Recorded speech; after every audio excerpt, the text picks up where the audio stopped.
Hi buddies, welcome to Mr. Facts. இன்னைக்கான வீடியோல நம்ம எதை பத்தி பார்க்க போறோம்னா இன்ட்ரெஸ்டிங் ஹியூமன் பாடி ஃபேக்ட்ஸ் பத்தி பார்க்க போறோம். சோ வாங்க நம்ம வீடியோக்குள்ள போகலாம்.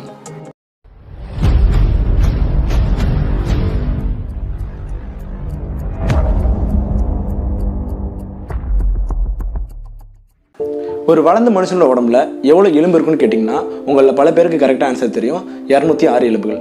அதுவே ஒரு பிறந்த குழந்தையோட உடம்புல எவ்வளோ எலும்பு இருக்குன்னு கேட்டிங்கன்னா நம்மள பல பேருக்கு கரெக்டான ஆன்சர் தெரியாது.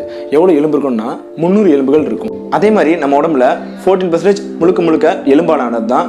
அதே மாதிரி நம்ம உடம்புல எது ஸ்ட்ராங்கான எலும்புன்னு கேட்டிங்கன்னா நம்ம தை போன், அதாவது தொடை எலும்பு. அது எவ்வளோ ஸ்ட்ராங்னு கேட்டிங்கன்னா கான்கிரீட்டை விட ஸ்ட்ராங்காக இருக்கும்.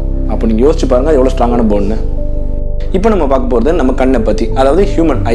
அந்த ஐயோட வெயிட் எவ்வளோ இருக்குன்னு கேட்டிங்கன்னா வெறும் 28 கிராம் தான் இருக்கும். அதே மாதிரி அதோட தனித்தன்மையான ஒரு சக்தி என்னன்னு கேட்டிங்கன்னா அதால் 500 விதமான கலர்களை டிஃப்ரென்ஷியேட் பண்ணி காட்ட முடியும். அவ்வளோ ஒரு அற்புதமான சக்தி நம்ம கண்ணுக்கு இருக்கு. இப்போ நம்ம பார்க்க போகிறது ஹியூமன் ஹார்ட்டை பற்றி, அதாவது நம்ம இதயத்தை பற்றி பார்க்க போகிறோம். இதயத்தை பற்றி ஒரு ஃபன்னான ஒரு ஃபேக்ட் நான் சொல்லட்டா, அது ஒரு வருஷத்துக்கு 35 மில்லியன் தடவை துடிக்குது. மேபி எங்கள் அம்மா அடிக்கும்போது அது ஒரு 2x ஃபாஸ்டர் வேகத்தில் துடிக்கலாம்னு நினைக்கிறேன். நம்ம பிரெயின் இருக்குல்ல, நம்ம பிரெயின் அதில் 100 மில்லியன் நரம்பு செல்கள் இருக்குது. அதாவது ஒரு மனுஷன் அவனோட லைஃப்பில் 35 இயர்ஸை கடந்ததுக்கப்புறம் டெய்லியும் 7000 நரம்பு செல்கள் இறந்து போகுது. ஓ, அதனால தான் எல்லாரும் 35 வயசுக்கு அப்புறம் இவன் மூளை மக்கி போச்சுன்னு சொல்கிறாங்களோ. எங்கள் அம்மா இன்னி கூட என்ன சொன்னாங்களே. நம்ம இன்டேக் பண்ணுற ஆக்சிஜனில் 20% மொத்தமே பிரெயினுக்கு தான் போகுது.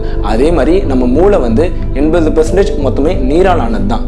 அதேமாதிரி உங்களுக்கு ஒரு ஃபேக்ட் ஒன்று சொல்லட்டா, அது என்னன்னு கேட்டிங்கன்னா நம்ம மூளை பகலை விட நைட்டு தான் ரொம்ப அதிகமான ஸ்பீடில் ஒர்க் ஆகுமா. அது மிடில் கிளாஸ் மூளையாக இருக்கும் போல். இது இருக்குமா இருக்காதா அப்படின்னு நம்மள பல பேர் யோசிக்கிற ஒரு விஷயத்தை பற்றி தான் நம்ம பேச போகிறோம். வேறு ஒன்றும் இல்லைங்க, நம்ம தலைமுடி தான். அதாவது நம்ம உடம்புலே ஸ்பீடாக வளரக்கூடிய ஒரு திசை எதுன்னு கேட்டிங்கன்னா நம்ம தலைமுடி தான். ஒரு மனுஷனோட தலையில் 1,00,000 முடி இருக்குமா, சரியா?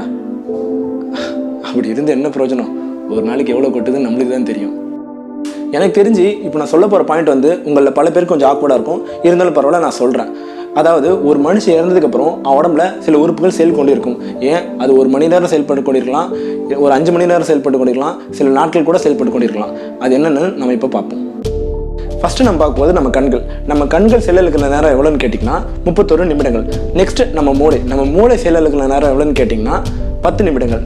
அதுக்கப்புறம் நம்ம கால்களோட செயலுக்கு நேரம் எவ்வளோன்னு கேட்டிங்கன்னா 4 மணி நேரம். அதுக்கப்புறம் நம்ம தசையோட செயலுக்கு நேரம் எவ்வளோன்னு கேட்டிங்கன்னா உங்களுக்கு தெரியுமா 5 நாட்களுங்க. அதுக்கப்புறம் கடைசியாக நம்ம இதயத்தோட செயலுக்கு நேரம் தான் சில நிமிஷங்கள் மட்டுமே. ஓகே படிஸ், இன்னையோட வீடியோட எடுத்து நம்ம வந்துட்டோம். இந்த வீடியோ உங்களுக்கு பிடிச்சிருந்தா லைக் பண்ணுங்கள், ஷேர் பண்ணுங்கள், கமெண்ட் பண்ணுங்கள், சப்ஸ்கிரைப் பண்ணுங்கள். மறக்காமல் பெல் ஐக்கானை ப்ரெஸ் பண்ணிக்கோங்க. அப்படி உங்ககிட்ட நெட்டு கம்மி இருந்தால் 144 பிக்சல் வச்சு பாருங்கள். இதே மாதிரி மோர் இன்ட்ரெஸ்டிங் ஃபேக்ட்ஸோட உங்களுக்கு பார்க்குறேன். Until then,